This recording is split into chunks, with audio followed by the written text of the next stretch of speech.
The show starts in 3, 2, 1. There goes that man's jock strap. Oh my God, did you see that? America's team? Yeah, right. Oh, baby, it's a big day in sports. There's nothing like battling it out with your teammates all season long to go win a championship. Green Bay's got it this year. Huge move for them. I think it's going to be a game changer. We have a lot to talk about this busy week in the sports world. Welcome to the In a League of Their Own podcast. The In a League of Their Own podcast is brought to you by Golf Kicks. Screw your shoes. By Canadips. Rep Sports. By Smooth My Balls. And by Streamer Loot. Check out the In a League of Their Own merch line today. Welcome to the show. Let's see what Austin and Collin are diving into today. Hello, everyone, and welcome to episode 89 of the In a League of Their Own podcast. Kicking us off with our number 89 sports fact. Going back to the 1989 World Series, the MLB season would end as one that will never be forgotten.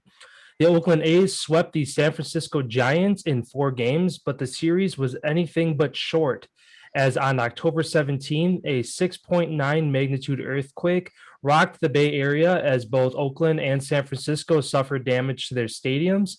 The series was postponed 10 days, and as soon as it resumed, the A's completed their sweep on the very next game. So, very interesting how things played out there. That was when Oakland's still in the same spot, but when San Francisco was at Candlestick, actually, was when that happened. So, that's today's sports fact. Jumping in then to the NFL right away. I guess before we kind of highlight all the games for the day, I guess any injuries or moves to highlight over there? Yeah. Denver Broncos Jerry Jeudy is expected to miss 4 to 6 weeks with a high ankle sprain. Raheem Mostert is now moved to the IR, as well with cornerback Jason Verrett for the 49ers. He's got a torn ACL. Then if we move over to the Detroit Lions, unfortunately, rookie Jeff Okudah, he is done for the 2021 NFL season with a ruptured Achilles. So that's unfortunate for a rookie going down there. Over on the New York Jets line, left tackle Mekhi Becton is to have knee surgery and will be on the IR. Is supposed to miss 4 to 6 weeks. Other than that, nothing too tremendous. I know that Thursday night game, that cornerback who dislocated his elbow, I forgot what his name was, but they also said that is supposed to be a 4 to 6 week injury as well. So those are basically the interesting injuries over the week. I guess as these couple days are now coming, we'll start to see what free agents, I guess, are going to be getting picked up in some of these spots, or practice squad guys getting the call up, and we will announce those as those happen throughout the week here. Sounds good. Yeah. And then the last injury to kind of highlight is over with the Washington football team. Quarterback Ryan Fitzpatrick is placed on IR after suffering a hip injury. No timetable. Looks like they're still trying to figure out the severity of it. The earliest I saw, I think they said was 8 weeks. Anywhere from 8 weeks to season ending is kind of it was a full dislocated hip. Yeah. So, I mean, best case scenario, he comes back later in the season. 2 things to add on to this. One being Cam Newton recently released from the Patriots. Do we see a Cam Newton, Ron Rivera reunite in Washington? Do. Yes, we do. And unfortunately, I also think that this is going to be the end for Fitzmagic. Yeah, I mean, he's been around the league playing for so many different teams. I think this is kind of his last hurrah. I think this was his 17th team. 17. I feel it's not over 10. Let me take a look, dude. It can't be over 10. I thought I saw something absolutely stunning the other day. Just give me a second here. I'm pulling it up. I thought I saw this, dude. 2, 3, 4, 5, 6, 7, 8. Sorry, this is his 9th NFL team. Excuse me, 9th. So still a lot of teams, though. Rams, Bengals, Bills, Titans, Texans, Jets, Bucks, Dolphins, and the Washington football team to end it. Yeah, I mean, I think it'd be a good spot for Cam to come to one of the best defenses in the league. He has Sorry, one real quick thing that I just wanted to. He is also 38 years old, and he just dislocated his hip. So yeah, like thinking about that, it doesn't seem very realistic that unless he's got a super body that he'd be able to recover anytime soon. and plus the Washington football team aren't like a Super Bowl caliber team. Like they're right on the cusp of the playoffs. They made it last year, but they're not like it's not like where he's like, oh, I have to get back. This team, like we're gonna win a Super Bowl this year. Obviously, it's good to have that mindset, but realistically, they got to try to win their division. That's their biggest task ahead of them for the year. Throwing a wrench into this recently came out this morning. Haven't really seen it reported on like ESPN or anywhere, but it's coming directly from the source, so it is valid. RG3 recently, who's been a part of the ESPN analyst team, posted on Instagram today, make the call with a picture of him coming out of the tunnel in a Redskins uniform. So he is throwing his name to the hat as well for Washington to make the call. Don't know how interested Washington would be, but it's interesting that he's just throwing his name out there to begin with. Cam Newton. He's going to be the guy. I have a feeling. It's going to be a reunited Washington football team. Like you said, Ron Rivera, Cam Newton back at it. I feel like as well that team is going to have a shot to win the division again. And once you get into the dance, you never really know what can happen. You get into the postseason and things completely change. So that's what they're looking for right now. And honestly, I think Cam Newton is capable. You know, he just needs to be in the right system. And I feel like that Washington football team is more of a run heavy style team. And that fits perfectly into Cam Newton's play style. Who was their backup? Heineke, right? Tyler Haney. Taylor Haney, yeah. I mean, he did phenomenal for them last year when he played. I just don't think he has the experience. And maybe if Ron says that's our guy, maybe you sign Cam Newton to come in as being a backup. But I really do see Cam Newton getting a call sometime this week to take on that job. Whether he's going to be playing this weekend is to be determined, obviously. But I feel like we could see Cam Newton in a Washington football team jersey really soon.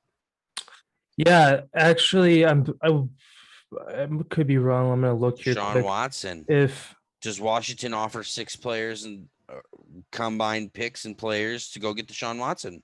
Yeah. I mean, that's another name that's in the hat. So to kind of, I guess, speed up the process, if they were to do it, the Giants do play Washington on Thursday Night Football, so they have a short week. So if they're going to make a move, it's probably going to be today or tomorrow. So the Haney's playing. Yeah. Thursday. Then you got a long week for the next week. Mm-hmm. So this would be the prime time to do it, whether it's going to be before the game or after the game. But if they're going to go get a guy, this is when we're going to see it. I mean, if they're desperate, like I said, I feel like they get him today or tomorrow. But if they don't want Newton to be a distraction and like whether they go get Newton or not before Thursday, Haney's going to start Thursday no matter what. I think to make sure, because it's against the Giants, it's within the division. They lost to the Chargers yesterday, so they're looking to bounce back. If you're looking to kind of keep the team on the right track without any distractions, you wait till after the Thursday night game to get Newton. If they do get him. I mean, obviously if Haney balls out, throws 3, 4, 5 touchdowns, 400 yards, then it's like, okay, what do we need to go get another guy for? Unless you are looking for that security blanket. But at the same time, I feel like Newton wouldn't take the job unless he knows he's starting. Because that's why I kind of talked with why he got released.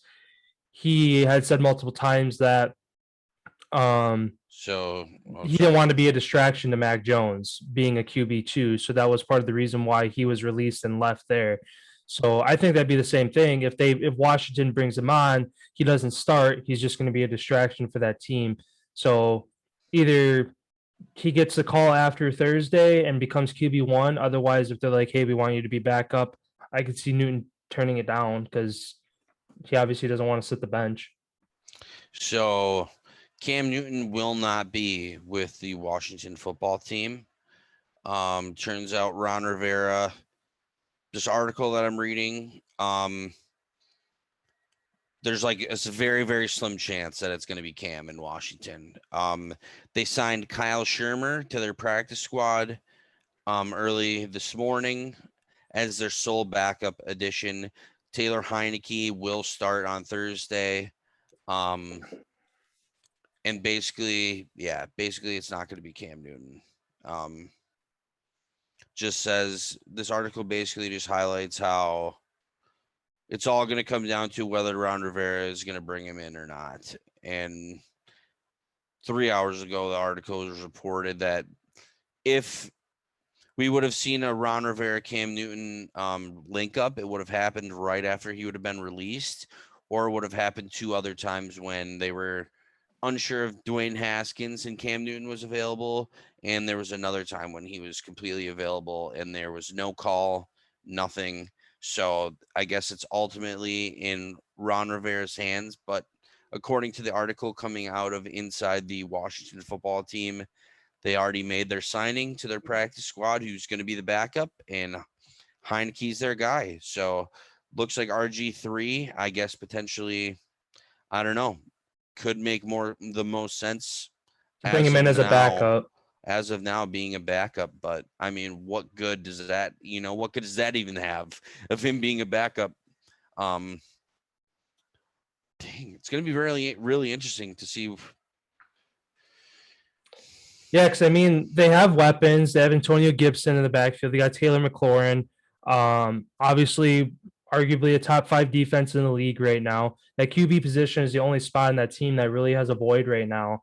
I mean, Fitzpatrick has his Fitz magic now and then where he can win a football game on any given moment against a really good team, but the inconsistency was there with him under center as well. Heineke did leave them to the playoffs last year and went toe-to-toe with Tom Brady, keeping it a 1-score game in the wild card round last year. I don't know. I think you ride Heineke, young stud. Obviously, he's going to make mistakes, but let him play a full season, kind of let the leash loose on him and see what he can do with this offense. Again, being in the NFC East, it's interesting because as looking at the standings right now, Eagles are kind of expected to be one of the worst team in the NFC East and also one of the worst teams in the league. They have a 1-0 record. The rest of the NFC East has a loss. So the Eagles already have a jump start. So now it's going to be catch up for the Giants, Cowboys, and football team to make up that game, because now that they're a game back, they got to win 2 more to get ahead. So, but again, it is week 1. It's very early, but yeah, the Washington's looking in the face of adversity right out the get-go here. And looking at all the backup free agent quarterbacks, since Shermer was just picked up from the Bengals, Blake Bortles is still out there. RG3, as you had stated, Phillip Rivers, he is still potentially out there. You also have Cam Newton, like we stated. And then really the only other name on this list that kind of makes sense as far as playing would be Deshaun Kaiser. So that's kind of about really where we've gotten to on this list. So now, well, I guess somebody who already has a starting job elsewhere, obviously it's kind of a long shot, but at the same time, if you have the right draft picks and the right value to throw at it, look at a situation like San Francisco to get Jimmy Garoppolo, try to go get somebody like that. You have Trey Lance behind them. I guess if they're unsure about their quarterback for the future. Yeah. But I'm just saying, like, instead of just looking to free agents, look elsewhere around the league to where it's a two QB position right now. San Francisco, Chicago, two spots where there's two quarterbacks to where if one slips up, the other one's going to get put in to where you go to try to get one of those guys if they end up getting benched or something. Hold on 1 second.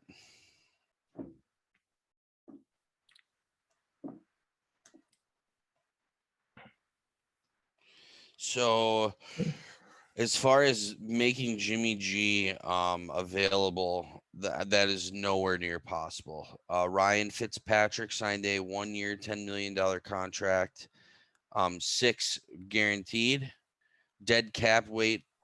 So the cap hit of $10 million. Jimmy G, he's making 26.9 million this season and carries a cap hit of $26.3 million. So they'd have to shed another 16 million if they were going to bring Jimmy G onto the team. So I feel like unless you really want to blow up your team to go get Jimmy G, especially you're taking him and then you'd have to pay him another 25 million next year. Yeah. I mean, there's not enough value on that such team. a risk, especially with his health. It's not like he's a 100% healthy guy that you could have, they could have went draft night when Trey Lance got picked and said, "Hey, buddy, come on over. If it's magic, you're going to be our backup." There's a handful of teams that could have went and got him. I just feel for his contract, for what he ended up getting out of San Francisco, is nowhere near worth what his value is due to his injuries. So I feel like San Francisco's stuck with him unless they're going to cut him, I feel like. Yeah, and as for mentioned in previous episodes, before the trade deadline, if the 49ers keep him, they take, what was it, like? It was like $29 million or something. It was a lot. Hit to where if they get rid of him before that, they don't take that cap hit, but if they keep him beyond that trade deadline, they do. So, but again, that's still 6-7 weeks away. So once we get to that point, I guess we'll see if that's even if he gets hurt, they're gonna get rid of him. Jimmy G. Yeah, his first season, because of his IR, like his ACL, how he was done for the year, 37 million is what he took against the cap.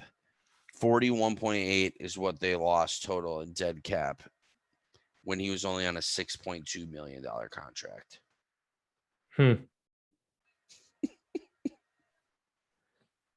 That's crazy. They lost like 9 times what he was worth in salary because he got IR'd. And your cap hit just goes up when that happens. So if they get hurt, if he gets hurt, I can see him not wanting to take that cap hit and just say, "Fuck, you're gone, buddy. Sorry." But unless then, I feel like they stick with him and they continue to work Trey Lance into packages like we saw this weekend. Yeah. I guess then that's all I had, I guess, for injuries and kind of moves around the league. We can move in then to briefly going to each game from yesterday. 14 games slated on the Sunday schedule. We'll start off with our predictions. I'll hop right in. First one, Steelers and the Bills. Early in the game, it looked like Buffalo was definitely going to dominate that game. However, the steel curtain did arrive. They ended up basically blanking the Bills to 2 field goals in the second half. Ben Roethlisberger looked a little shaky at first as well. Looked like he was a little bit uncomfortable. I did happen to see a meme come out saying that the Bills finally logged off, or Ben finally logged off of Pornhub at halftime and showed up in the second half. That's hilarious. Yeah, dude, I was laughing. I literally brought me to tears. I was laughing so hard. But that team showed up, and that team showed that they're no joke to mess around with. And I feel like this is going to be a theme moving forward throughout the NFL. I feel teams with strong defensive lines are going to be the teams that we see at the end. With all of this moving towards pass friendly, teams are now going to go to D-line and get the pass rush home. Yeah, looking at kind of some of the stats from that Bills Steelers game, they did have over 100 yards rushing. Singletary was 72, and Allen had 44 on the ground through 9 carries as well. So the Steelers secondary is what stuck out to me. Again, locking down in the second half. Steelers had a 17-point fourth quarter, so they really turned it on at the end. The blocked punt was really the turning point in that game, to where they pinned the Bills back deep in their own territory, but Buffalo can escape by getting the ball to the Steelers 30, 40-yard line, try to get a stop. Punt gets blocked. Steelers go ahead and never turn back from there. Yeah, I mean, it was one of the first times, honestly, watching Josh Allen struggle. I mean, he had 30 completions, 270 yards, and 1 touchdown. No interceptions, which is important against the Steelers defense. Minimizing turnovers is a really big thing to do. He looked like a deer in headlights. Yeah. Nobody really in that receiving core stepped up. Beasley was 60, Diggs was 69. Nobody really stood up out of that receiving core. It was very short, 3 to 12-yard completions. I don't know what the longest completion was of the game, but nothing was really big over the top that I remember. I think Gabriel Davis had the biggest play of the game with the lone touchdown that was thrown by Josh Allen. But I don't know. The Steelers, they picked up where they left off from before they went on their kind of shit streak at the end of the year when they were 11-0 when they got to that point. Big Ben looks better. I know there was a big question mark above his head for the year. The defense looks great again.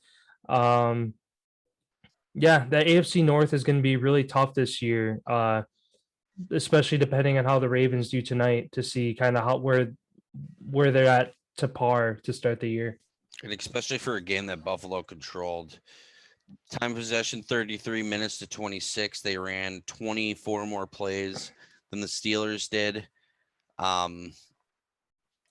Penalties, they had 8 for 81 yards compared to the Steelers 5 for 32. That's a big chunk. And then, like you said, I thought that momentum change was the Watt strip sack on the plays right before that punt block. It was like that, both of those things in unison like that just completely flipped the game on its head. And honestly, you can look at poor play calling for the Buffalo Bills. 1 for 3 on 4th down efficiency. They had 2 at midfield. The one, I know we texted each other right after. It's just like, the 4th and 1. Whoever drew up that play, yeah, maybe it looked good, X's and O's, but like on the field, people are going to see that coming a mile away. And especially when you have a quarterback, Josh Allen's size, who all he needs to do is take the snap and lean forward, and he's going to get a yard. That was a very risky play, which ended up kind of costing them the game. Yeah, and kind of looking at their efficiency too, Steelers were only 4 for 12 on 3rd down. 16 first downs compared to Buffalo's 22. So like you said, the time of possession was in Buffalo's favor. It seemed like their offense was always on the field, but you only put up 16 points. That's technically 2 possessions, really, when you think about it, 2 8-point possessions over a full game. A 0-point third quarter, only a 1 or 3-point first quarter. That's amazing defense right there. Yeah, especially to hold because it was 10-0 at halftime. Yep. So again, Buffalo 23-6 in the second half. Yeah, to get outscored. Steelers made the right adjustments. Seems like Buffalo were just back on their heels the whole second half and couldn't get anything going. I guess we'll just go through all your predictions and I'll move over to my side. Next, Browns Chiefs, one of the primetime games of the week.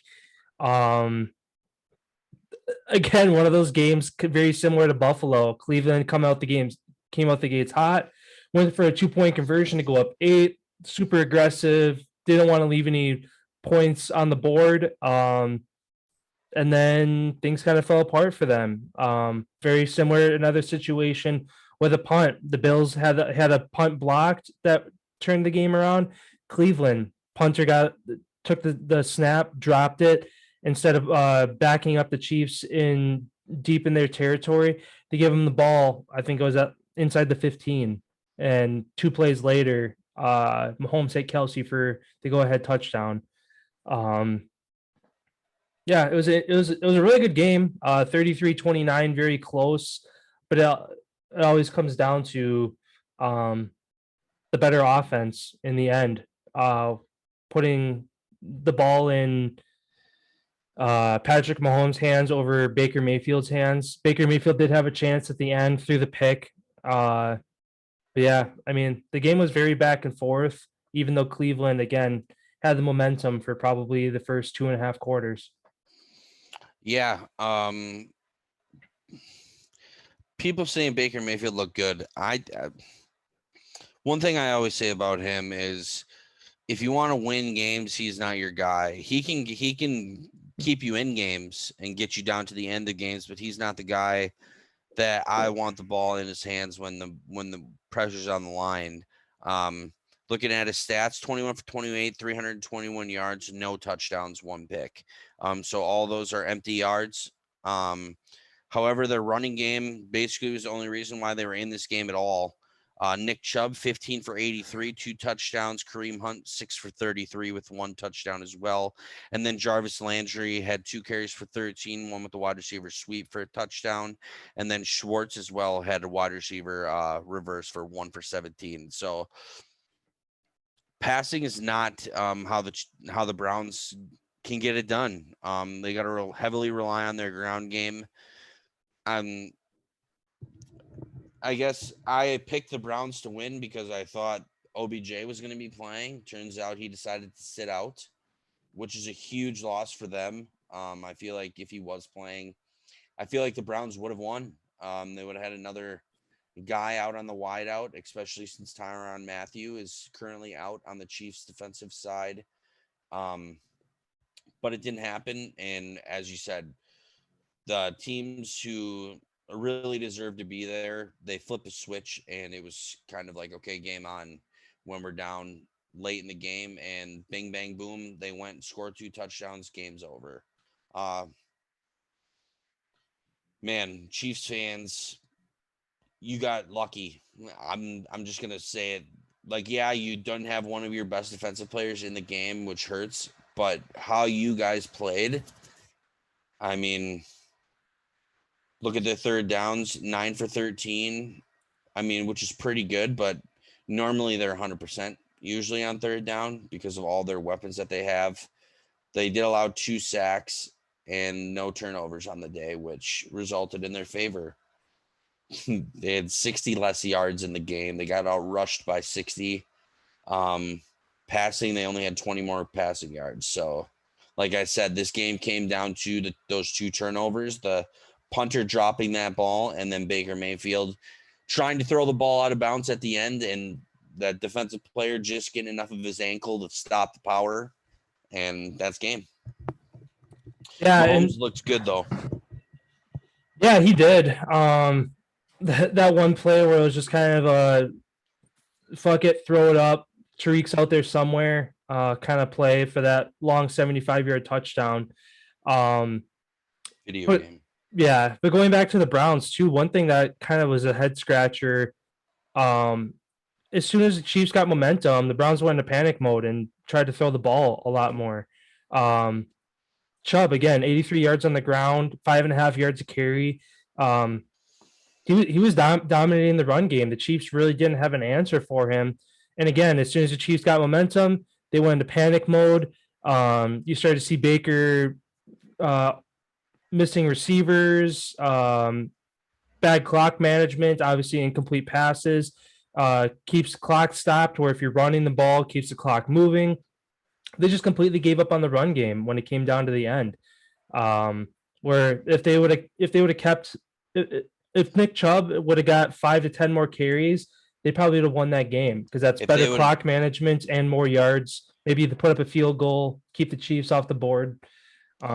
They felt the pressure because every team that plays the Chiefs knows that they can score in one play. Mm-hmm. That explosiveness, they felt the pressure and they let it get to their mind where, like you said, they continue to run the ball. They were up by 4 points with, I believe there's still like 8 minutes left in the game, 7 minutes left in the game. And you run, and they abandoned the run. And you could have easily ate a couple more minutes off the clock, maybe potentially even ran one in for a touchdown. And that's game. You don't, same with Tampa, any of these good quarterbacks, you don't want to give them the ball with a minute left. No, you put like you said, Baker Mayfield's not that guy where the game's on the line. You put the ball in his hands. Nope. The Browns, you want to be up, put your defense on the field. That's a way better situation to be in than having Baker Mayfield. You need to go out there down 4 points. You need a touchdown. You'd rather be on the other side of it, up 4 points, 3 minutes left to go. Obviously, still looks good for Patrick Mahomes, but the extra pressure's on when your defense is playing really well and they have to get a touchdown to beat you versus the other side where you have the lesser quarterback at Arrowhead, loud stadium, first game of the year. Yeah, this was one of those games that outplayed the Chiefs. Oh, 100%. It was until the end. What was it? Yeah.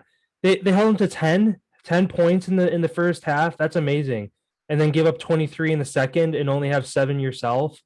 I mean, this is a mirror image of that Bills Steelers game, pretty much, because they're up 12. Yeah, they're up 12 going into halftime. That's 2 possessions, and you only amount 1 touchdown in the second half. Again, abandoning the run game, trying to force the ball downfield with big passes. Baker Mayfield, you can't watch Patrick Mahomes launch a ball 75 yards for a touchdown and say, we got to go out there and match that by throwing it too. No, stick to your ground and pound. Browns win that game otherwise. Yeah, poor game management. Moving into the next game, this was a very good defensive battle between the Chargers and Washington. What were your takeaways from that one? So obviously the reason I picked the Chargers because I felt like Justin Herbert was going to have a day. He did, 31 for 47, 337 through the air. He did throw 1 touchdown and a pick. Yeah, like you said, a great defensive battle. As time of possession really was dominated by the Chargers because of their passing game. I mean, their little dinking and dunking that they did on every single third down. They went 14 for 19 on third down. Passing yards, 334 to Washington's 133. And then you look at the time of possession, 36 minutes for the Chargers and 23 minutes for the Washington football team. You lose Fitzmagic as well. Man, it's like I felt like Washington would have won that game if you wouldn't have lost Fitzmagic, honestly. I feel like he could have kept that boat afloat and rocking to pull out a W for him, and he ended up going out, and that's kind of the story. Really, the big story of the game. Herbert not too impressive. Granted, he did throw for over 300, but still did not look like the Herbert we saw last year, throwing for 4 touchdowns a game. Yeah, I mean, nonetheless, 78 offensive or total plays versus Washington's 49. Week 1, week 2 are those 2 weeks to where if your defense is on the field more, you're probably going to lose because they're getting gassed. They're going to give up bigger chunk plays. Those 2-3 yard rushes turn into 5-6 yard rushes as the game goes on. And that's kind of what happened to Washington. As good as their defense is, they could not get off the field. Again, Chargers 14 of 19 on third down. They couldn't get them off the field. And then on the flip side, Washington only 3 for 10. Chargers 27 first downs, so Washington's 15. Yeah, again, the Chargers in a game that they didn't look great offensively, they got the win again against a really good defense. So they have a lot to build off of. And obviously good to get a win in that AFC West where That division's undefeated right now. Broncos got the win, Chiefs got the win, Chargers got the win, and then the Raiders play Baltimore tonight. So if they're going to stay in the hunt, obviously probably looking to get a wild card for the Chargers, unless they can try to steal one of the wins against the Chiefs or one of the games against the Chiefs this year. Yeah, Chargers got an uphill battle, but they stood the test in week 1. And the Washington football team, some confidence to look forward going out of the end of that game. Taylor Heineke went 11 for 15, 122 yards at a touchdown, no picks. So if he's your guy going forward, if he can continue to do what he does, who knows? Maybe you guys can win the NFC East again, because it's looking NFC's in trouble this year, it looks like, besides one division. Yeah. Then moving on to your last game, I guess we both shared this one. We just had opposite picks. Was the Sunday night game last night? Bears Rams. Really good game to watch. Bears fucking shot themselves in the foot. Yeah, it looked like it was going to be all Rams right out the get go. Bears kind of answered back a little bit before halftime. But then again, lopsided second half. Rams score 21, Bears only score 7. Matthew Stafford in his LA debut looked amazing. 321 yards for 3 touchdowns, 2 of which came off of blown coverage from a post to Van Jefferson and the other to Cooper Kupp. I mean, this Rams team has a lot to be excited for. In the toughest division in football, they look like the best team in that division right now, along with the Cardinals, which we'll get to in a little bit. But yeah, Rams looked really good. They have a lot to look forward to this year. And their defense struggled a little bit too. Aaron Donald, I don't think he got. He had one. He had 1 sack. Mm-hmm. Okay. But yeah, they had him shut down most of the game. Both sides. Bears shut down Aaron Donald. Rams shut down Khalil Mack. And then it was a matter of other people stepping up. And I mean, if your top guy in defense is kind of shut down and has a quiet game and you still win by 20, I'd say they're sitting pretty good. Yeah. And then talking about the Bears shooting themselves in the foot, they out-time in possession the Rams by 11 minutes. They outplayed them by 19 different plays, 6 more first downs. There are 2 turnovers, however, the huge 2 differences in the game: the fumble lost in the red zone and the interception thrown later at the end of the game. I feel like those are 2 crucial plays that they wish that they could take back. And that interception was their first drive. No, was it? Yeah. Where again, that was that turning point to where they were in the red zone because the ball got tipped up and that's right. They intercepted it where you have 3 points in your pocket, you're looking for 7 and you flip it around. That's a 14-point swing right there. So I mean, you take 7 off the board, that's 27-21, that's a 1 possession game. And they would have been up 14-10 going into halftime. Mm-hmm. At that point, if that would have happened. And then their fumble at the end or later in the game was just unfortunate. But good news for Bears fans. Dalton looked pretty good. 27 for 38, 206. He did have the pick. Justin Fields was 2 for 2 for 10 yards. Yeah. I felt like Andy Dalton definitely played way better than everybody expected him to. And then, yes, talking about Matthew Stafford, one of those names who's in the conversation for early MVP of the year, Offensive Player of the Year this season. And everybody knew what he's about. Throwing the long ball. It's either touchdowns or pick sixes, basically. You know what I mean? It's kind of that Brett Favre style where just loves to launch the ball, and man, can he fucking throw the ball. Mm-hmm. That third play of the game where he rolls all the way out from his own 20-yard line, laser beam all the way down to the other 20-yard line, and then they didn't touch him anymore. Yeah, that was another hit. That's another hiccup to where you get that tag down, you could hold them to 3. 3 or even 0 if you get a turnover. Yeah, exactly. So they shot themselves in the foot. But week 1, early mishaps happen early in the season. Now that they've added that 17th game in, week 1, week 2 kind of isn't a huge deal, I guess. But you got to figure it out sooner rather than later. These problems can't continue to linger on to week 3, week 4. That's when you kind of have a problem, because normally week 1 you can look at a team and be like, oh, these guys are for real or these guys stink. Where I feel like there was a couple teams who laid eggs who are actually way better than I think people think that they're going to be this season. Yeah. I guess probably the one aside from Stafford, if I had to pick a second player that stood out to me the most this game, over on the Bears side, David Montgomery, 108 yards on the ground, 6.8 yards per carry. They kind of had to abandon the run game, obviously losing by 20. You got to try to get bigger chunk plays, clock management, things like that became an issue at the end. If it's a closer game, they keep that ground and pound.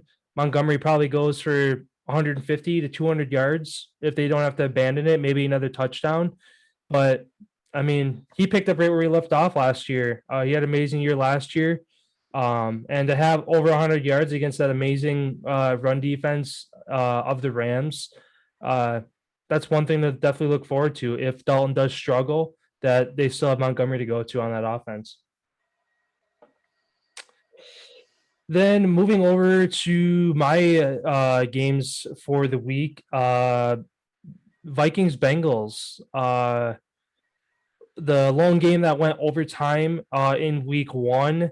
Bengals kind of had control the whole game, up 14-7 at half.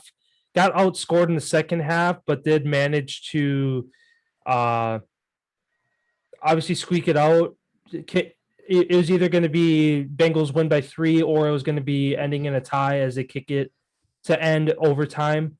On the Bengals side, Joe Burrow, his first game back from injury, 261 yards, 2 touchdowns.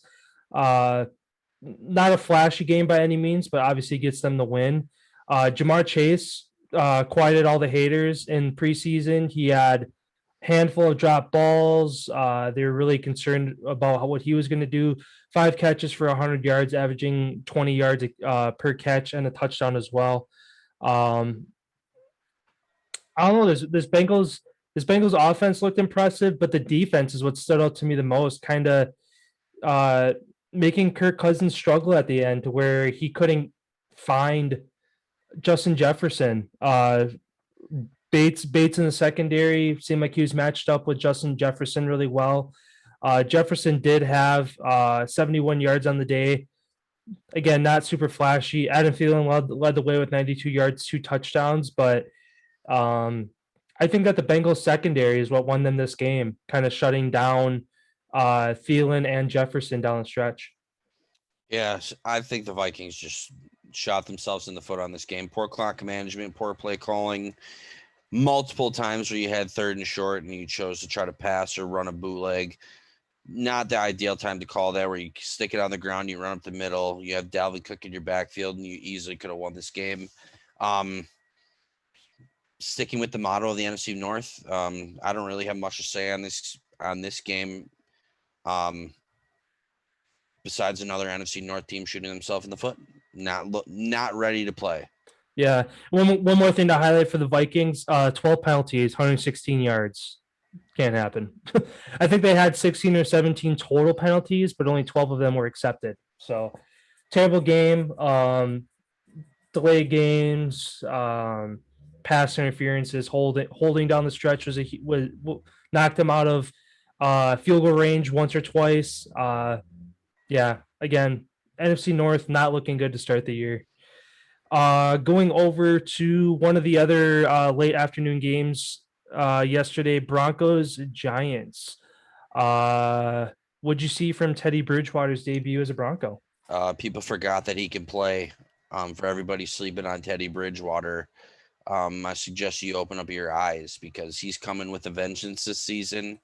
And this Broncos team looks pretty scary, actually. They look like a solid team.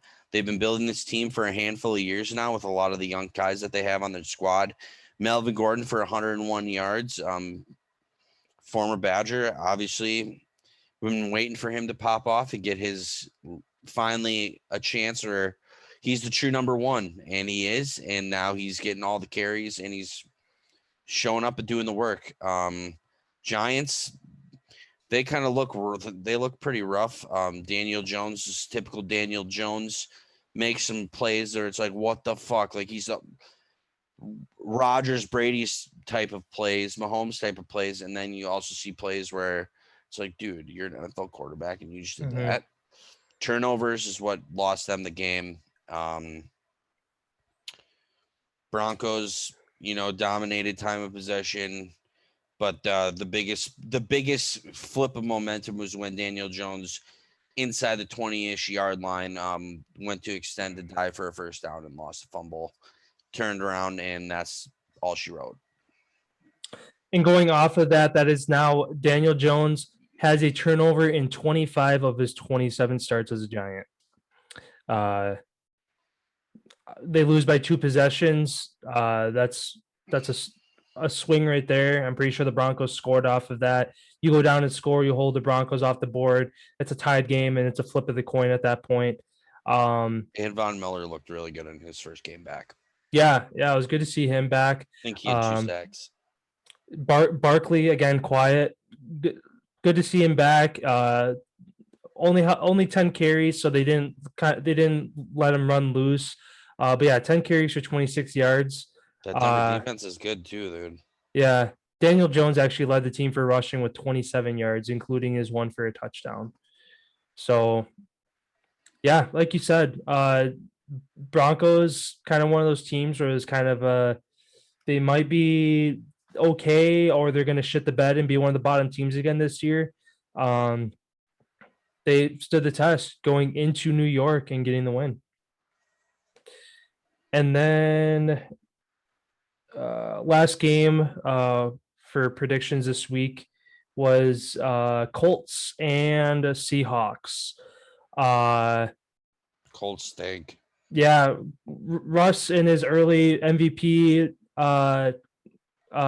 conversation form, 18 completions for 254 yards and 4 touchdowns. Their line looked good, actually. Yeah, they got him time. Obviously, Russell Wilson, being as mobile as he is, had to roll out once in a while. Didn't matter. Finding his man Tyler Lockett, 4 catches for 100 yards, 2 touchdowns. Metcalf, 4 catches, 60 yards and a touchdown as well. They had, was it 7 guys with a catch on that receiving core, so they distributed the rock really well there. Run game as well. Chris Carson. The Seahawks run game has been a big question mark since Marshawn Lynch has been gone. Chris Carson, Rashad Penny are kind of been the 2 guys back and forth. Penny only had 2 touches. Chris Carson again led the way for 91, and then Dwayne Eskridge behind him with 22 yards. So over 100 yards rushing on the day for the Seahawks against what's supposed to be a dominant Colts defense. And Carson Wentz struggled in his first game as a Colt. I mean, an admirable day, 251 yards, 2 touchdowns, but they left points on the board throughout the game. So, yeah, I mean, Seahawks, again, being in one of the toughest divisions in football, not surprised there, but the Colts was kind of surprising to see them struggle early on. Yeah, Jonathan Taylor, not as good as I thought that he was going to be. Well, I guess I should say is as good as I thought he was going to be. The average, most people thought he was going to be very successful from what he did in college. I personally don't think he's going to have a great career in the NFL unless he can get to a different team that uses him in a different style of running. Colts, ground and pound, they just go basically up the middle, and that's not his style. He's more of a finesse type of back, skillful back. Yeah, no surprise that the Seahawks ended up whooping their ass. Yeah, I mean, with T.Y. Hilton out for the first 6 to 8 weeks, we should see Jonathan Taylor getting more of a load on that offense. And their best lineman, Nelson, who's out too. But still, I don't think, even if they were playing, I still don't think that would have mattered. Oh yeah, yeah. In a game where you lose by 2 possessions, you're because it didn't seem like protection was a huge issue for Carson Wentz. It just He seemed got like sacked a handful, didn't he? let me see sacks. Each team had 3, so not And terrible, but some of the hits that I saw that he took were some pretty good ones. So yeah, it wasn't necessarily a game that the because the Colts had time of possession by over 11 minutes, but still lost the game. They had less punts than the Seahawks. They had more third down conversions than the Seahawks. They had more that first means their downs. offense sucks. Yeah, so it was a game that this offense lost for them. Obviously, your defense gives up 28, but at the same time, in a high scoring league that the NFL is now, where teams put up 30 to 50 points any given Sunday now. Yeah, Colts offense definitely struggled that game. Then moving into our other games for the week, guess going from the top down here. The Texans, probably one of the more surprising outings, as again with their whole situation going on with Deshaun Watson kind of being one of the bottom teams of the league last year. They show out against again another beat up team from last year, Jacksonville Jaguars, in a 37-21 game. What do you think in Trevor Lawrence's first game in the NFL? Didn't look anything special. Looks like average to below average quarterback in the NFL. Urban Meyer's got to be feeling the heat as he's on the hot seat. Obviously, he's been on the hot seat ever since he took that job, but now even more. That team was a disaster. Texans, honestly, after watching the first drive of them down the field, I had no surprise that they whooped Jacksonville's ass. I feel like the Texans have a lot to prove this season, and they have a lot of people who are counting them out. And Tyrod Taylor on his revenge tour around the league this season, I don't think that team is going to be taking any team for granted. So if you play the Houston Texans, watch out, because that defense is very good. Granted, they did lose a handful of players. You ended up losing DeAndre Hopkins and all that. They still have people who are in the NFL who want to play, who are getting paychecks. And what happened last year, it doesn't matter. None of that shit matters. Mm-hmm. What matters is what happens on Sunday, and clearly the Houston Texans are taking care of business. Yeah, Texans 160 yards on the ground, plus 3 turnover margin as Lawrence had 3 interceptions. Texans didn't have any, no fumbles lost. 12 for 21 on third down compared to Jacksonville's 3 for 11. Lawrence is on pace to pass Jameis Winston for the most picks of the season.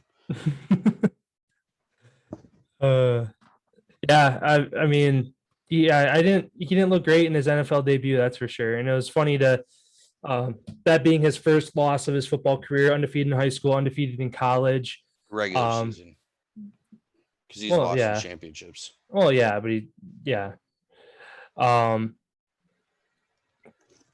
we'll kind of see how Jacksonville responds, because if they're going to win any games in that division, my bet would be against the Texans, and that was the one team they lost to. So they're going to have an uphill battle in that division.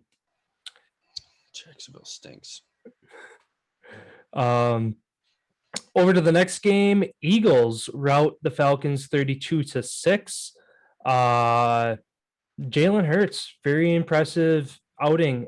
Second-year quarterback. Second-year quarterbacks around the whole NFL yesterday were 4-0, I believe. 27 completions, 264 yards, 3 picks, 0 interceptions, which for a young quarterback is huge to not give the ball away. As a whole, no turnovers happened on each side. So for the Falcons to only put up 6 points without turning the ball over or really having any issues on the offensive side, only 260 yards as an offense off of 64 plays. Not good at all. Only 134 yards passing. They did have 124 on the ground. But yeah, anytime that you almost surpassed your passing yards with rushing yards, in the kind of the pass first league that the NFL is now, ain't gonna win you football games. Yeah. Kyle Pitts looked good. He only got the ball 4 times. But yeah, Eagles, just like the Texans, playing with a vengeance. People thinking that they're trash. They're not. They came out to play Jalen Hurts. Everybody knew that he could be a great quarterback. I feel like the Eagles have found their franchise guy. Moving on then, kind of a nail biter that shouldn't have been a nail biter. 49ers edge out the Lions 41-33. 49ers had a 24-point lead with 2.5-3 minutes left in the game. Lions respond with a touchdown 2-point conversion, get an onside kick, also get a 2-point conversion there. 49ers turnover with less than a minute to go. Jared Goff tries to lead him down the field, doesn't get it done. But against a 49ers team that, again, just a couple years removed from a Super Bowl appearance, obviously had their injuries last year, bounced back to look really good. Jimmy G, 314 through the air for a touchdown. Trey Lance also had one throw for 5 yards and a touchdown himself. Deebo Samuel showed out 9 catches for 189 yards and a touchdown as well. Yeah, 49ers look good, and the Lions, even though it's a loss, have a game to hang their hats on going into a Monday night game next week against the Green Bay Packers team that looked atrocious. Another NFC North team that just shot themselves in the foot. They showed up too late, and at least they showed up, but oh,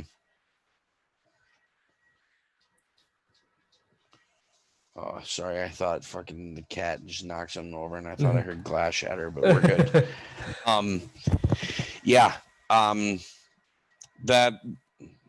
Like you said, they cut that 24 down to 8 late in the game. That is a little bit of confidence to move on towards the next week.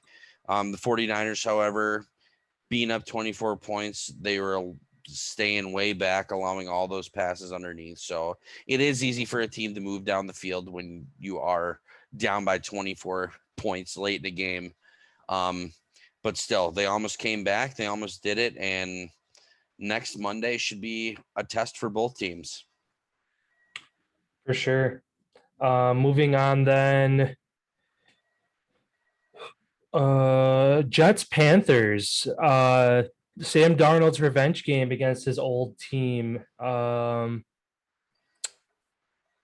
do you think for his Panthers debut? He looked pretty good. I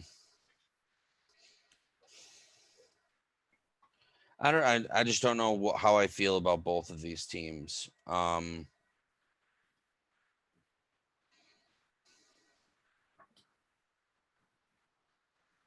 Yeah, I mean, Zach Wilson, people thought he was really good because the preseason. I mean, he's got an arm, but man, he's got a lot of to learn as watching him play. Sam Darnold kind of in the same position. Granted, he did get the W. The Jets almost came back and ended up winning that game when they were down, I believe, 14 at half. Looks like 16 at half. Oh, 16 at half, excuse me. And they almost ended up coming back. So I really don't know what to make of that game, honestly, as both of those teams look like bottom barrel teams in the league as of watching teams perform. Yeah, not really much else to add. I guess small victory for Sam Darnold beating his old team. Didn't really have a huge outing, 279 yards for a touchdown. Christian McCaffrey back to carrying that offense, 98 yards on the ground and 89 yards through the air. The offense goes as he goes. That's pretty much all there is to say about that Carolina team. On next to one of the most impressive outings of Sunday, Cardinals beat the Titans 38-13. Kyler Murray throws his name in the hat for the MVP conversation early. I think this is the best looking team in football right now. Defense, especially Chandler Jones, 5 sacks, 2 forced fumbles, 6 tackles. Incredible what he did, and that was only through 3 quarters. That he didn't even really play much in the fourth. I don't even think he played a snap actually in the fourth quarter. Dominance. It looked like the Cardinals were playing video games compared to the Tennessee Titans. And King Henry, where you at, dude? You didn't show up. They stopped. That was one of the most impressive week 1 performances I've seen in a long time. As that team looked 100% engaged and everybody ready. They look mid-season form week 1. Like they look and being in the division that they are in, that's to be expected. All 4 of those teams are going to beat each other up this season for who's going to come out and make it to the playoffs. So, man, they are my favorite right now to make it to the Super Bowl. One of my favorites. Just off of that performance, like just hands down. Yeah, as you mentioned, they only hold Derrick Henry to 58 yards on the ground, a guy who eclipsed that 2,000 mark last year.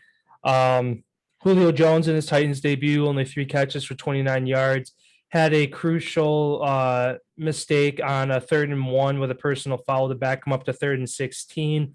They don't convert there. Not that really would have made a difference as they lost by multiple possessions, but in a game where you're down that much, you're just shooting yourself in the foot at that point. Kyler Murray, 4 touchdowns, 5 total touchdowns. He had 1 on the ground as well. And James Conner debut as a Cardinal, former Steeler. It was kind of cool. It was nice to see a 1-2 punch between him and Chase Edmonds. Chase Edmonds, 63 on the ground, Conner for 53 on the ground, 116 yards combined on the ground for them. And then Kyler Murray's 20 yards as well for his touchdown. D-Hop, 2 catches for 83 yards. I agree with you. Week 1, Cardinals are looking like the NFC favorite for the Super Bowl. 2 more games to highlight here. One, the Bama Bowl, Miami Dolphins versus New England Patriots. 2 former Alabama quarterbacks, Tua versus Mac Jones. What was your takeaway from this one? My takeaway from this game is Mac Jones did solid, 281 yards, touchdown, 29 for 39. Their running back, Damian Harris, had 100 yards on the ground, which is impressive. But it's going to come down to Miami's defense. They were able to get the Patriots off the field when they needed to get them off the field. They were able to hold them to field goals when they needed to hold them to field goals instead of touchdowns. They heavily were out time of possessed by 13 minutes, and they only were 4 for 11 on 3rd downs and were able to pull out the W. So that shows that their defense really stepped it up, and that's the reason why they ended up winning the game. Yeah, I mean, Mac Jones in his Patriot debut looked solid, 281 yards, 1 touchdown, no picks. Again, as a rookie quarterback, important to have that 0 next to the interception mark.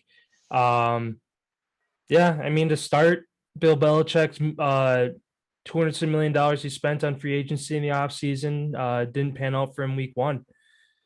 And then moving on, lastly, to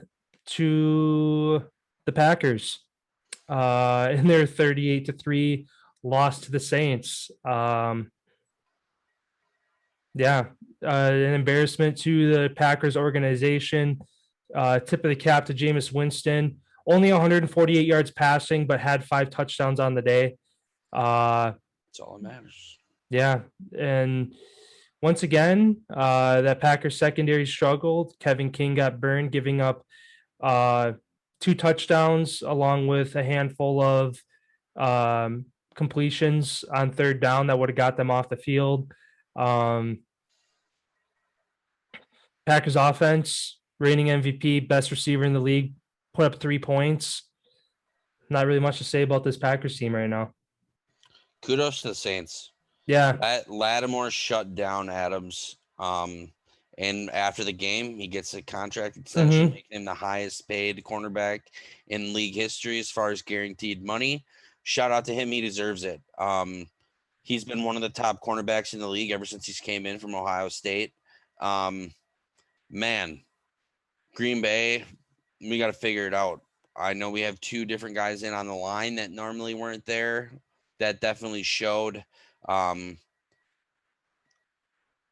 heard a lot of people, my personal opinion, I feel like your starters should have to take at least one drive in the preseason. 2, go full speed. Make sure you're fucking doing every play. Somebody was not in the right position. People were yelling at each other, pointing fingers at each other. They didn't look like they were ready. And partial issue to that is the whole offseason drama with Aaron Rodgers. I feel like nobody knew whether he was going to be back or not. So there was a lot of big question marks in a lot of spots where if Jordan Love straight out was our guy, we would have been prepared. And I feel like we would have definitely played a hell of a lot better than we ended up playing with number 12, who's arguably one of the greatest quarterbacks of all time in the backfield. So shout out to the Saints, my MVP pick, looking very good out the gate, 5 touchdowns, leading the league. Kyler Murray right there behind him though. And man, I just don't even know what to say. All I got to say is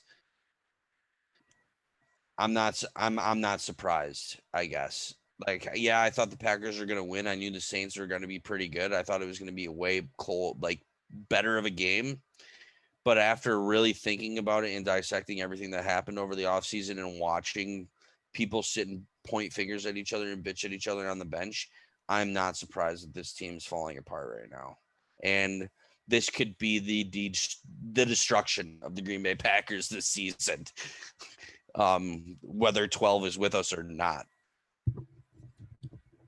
Yeah, I mean, Jordan Love, when he did come in, he went 5 for 7 for 68 yards. So he looked good. He was on pace to be better than Rodgers on the game. And you know what? The line was actually blocking for him too. Mm-hmm.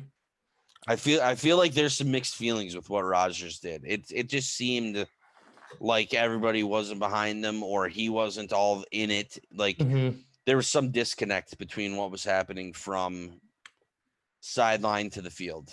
And it seemed like with Rodgers too, it wasn't. There's some people are like, "Oh, he's throwing the game, he's throwing the season because of what happened." I don't think he threw the game, but there was a lack of effort, a lack of care to try to take control of that game as the reigning MVP. Both of those interceptions, very uncharacteristic Aaron Rodgers throws. The first one, yes, he was being hit, but also he threw it way behind Adams for the pick. Second one, as much as it was frustrating 2 years ago to see Rodgers throwing the ball away most at any quarterback in the league, takes an unnecessary shot way down the field, overthrowing the receiver by 10, 15 yards for the second pick.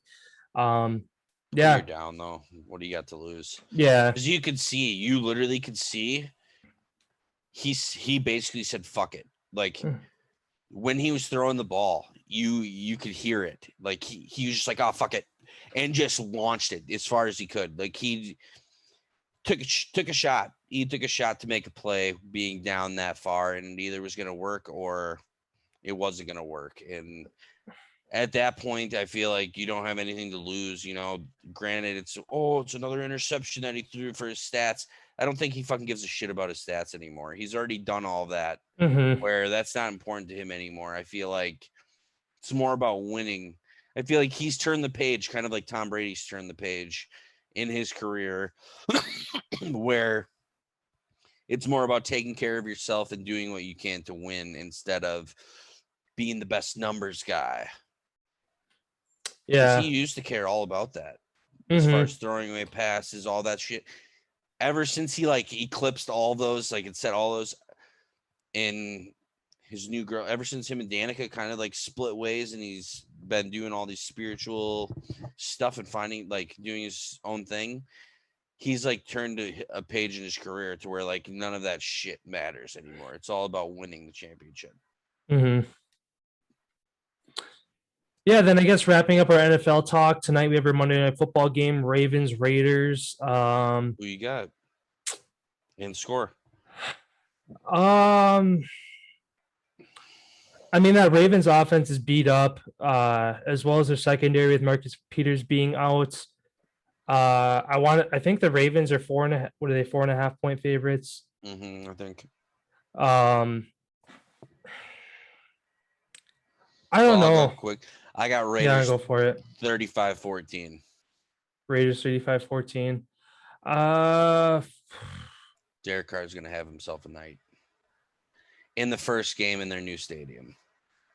I'm gonna say that Lamar still slices and dices the Raiders. I'm gonna say Ravens 28, Raiders 20. One possession game. Yeah, not a blowout. All right, then moving on. I guess sticking with football talk, moving over to the college football for the weekend. Some games to highlight here. Number 9, Iowa beats number 10, Iowa State, to hold the Cy-Hawk Trophy for the 7th straight matchup between the two teams.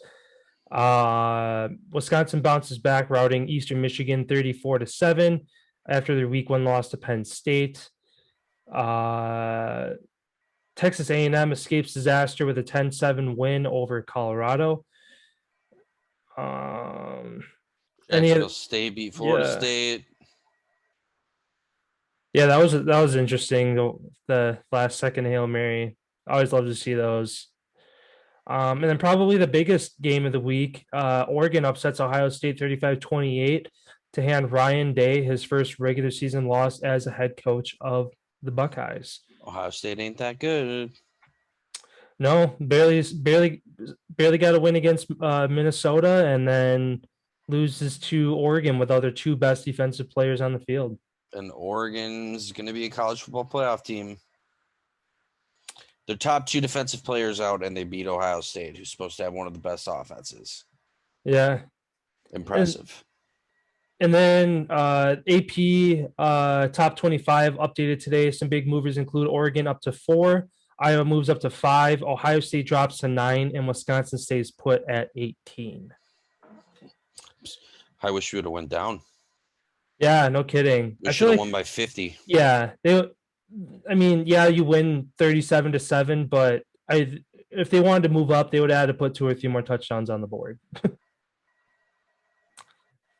Then moving over to the NBA, only one thing to really mention over here: Chris Bosh and Paul Pierce among 16 inducted in the Basketball Hall of Fame in the 2021 class. Over the weekend, they had their whole ceremony there. Always fun to watch those clips of them talking about inside stories within the organizations that you don't hear every day that come out during Hall of Fame night. Do you know who the other 14 were? No, I didn't. I just saw that these 2 were the highlight, like the 2 biggest names that were highlighted from the class. Gotcha. I just have one point. The Toronto Raptors get to stay at home, approved by the Canadian government. They get to play at home next season. So shout out to the Raptors for actually being able to stay in Toronto. That's awesome. Yeah, it's got to be tough when you're either stuck playing. I mean, like the NHL, how they're split up and their Canadian team stayed in Canada. And then even last year, Toronto had to play, and even the 2020 season, they were playing home games on the road. And they were playing in Florida. Yeah. Which is far. Yeah. Yeah, good to see that they're staying there. Moving over to the MLB here then, Brewers get the sweep Sunday, one day after Corbin Burns and Josh Hader combined for the league's record-breaking 9th no-hitter, besting the 1884 mark. This no-hitter was also just the 2nd in franchise history and the 1st combined in franchise history. Giants beat the Cubs 6-5 to move to 7 straight wins and a 2.5-game lead over the Dodgers in the West. Francisco Lindor, last night I watched the end of this game. It was really heated, really fun to watch between the Mets and the Yankees. Lindor's 3 home runs lead the Mets past them 7-6 and win the Subway Series. Blue Jays hit 5 home runs and embarrassed the Orioles 22-7. And then Max Scherzer had himself a historic day yesterday. Threw an immaculate inning in the 2nd, which is only the 2nd that happened this year. eclipsed his 300 or 3,000th strikeout of his career in the 5th. Went on to have a perfect game into the 8th inning. Would lose it in 8 1/3 innings as the Dodgers rout the Padres 8-0 and sweep them as well.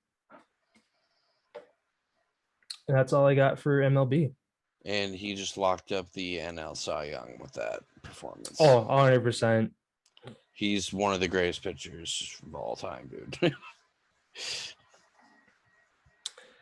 To have all that happen in one day and not let it get to your head and not let the moment get too big.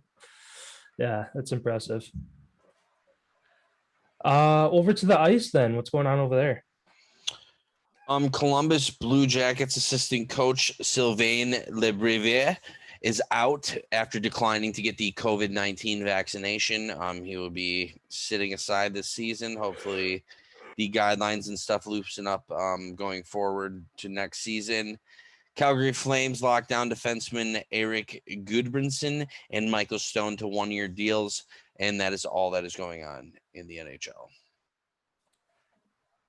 Sounds good. That's all I had for today.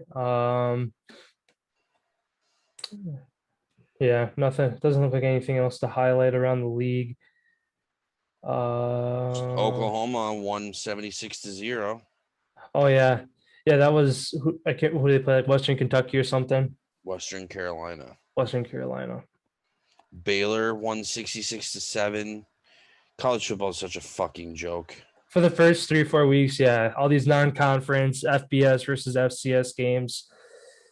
Literally, these programs have to pay $500,000, $1 million for these teams to come, and it's hilarious when they fucking get beat. Happens at least once a year where an FCS team comes in. Oh, you're going to pay us $500,000 to come in and beat you? All right. And the Arkansas Razorbacks are fined $100,000 for the fans storming the field after they beat the Texas Longhorns this weekend. Oh yeah, didn't they? They had like 2 opportunities for a field goal at the end. I think that was that game, unless it was a different game I'm thinking of. There was a game where they kicked a field goal and the fans stormed the field too early, so there was a penalty against the other team for the fans coming onto the field too early, so they let them re-kick it, and they still missed it again anyway. I don't remember if that was the Arkansas-Texas game or if that's a different game I was thinking of, but I know that happened over the weekend. What was the score of that game, Texas-Arkansas? 40-21. Okay, so it wasn't that one then, because the field goal was either to tie or win the game, and they missed twice, whatever this game was. This is the second fine to Arkansas as universities. One more would cost them $250,000 and a suspension of scholarships. I mean, last time it happened was in 2014 when they beat LSU. That's kind of like, I mean, as a football team, you don't have control over what thousands of people are going to do. That's their own fault, but at the same time, that's how someone gets fucking hurt or killed or something like that. Yeah. And the university is 100% responsible for that. Yeah. But it just sucks as a football anything team. that happens at a college, anything, the university is 100% liable. Yeah. Sounds good. That's all I had for today. All right, sounds good. Well, thank you everybody for stopping by. Don't forget to like, follow, subscribe to our social media, including this YouTube channel that you're watching us on right now.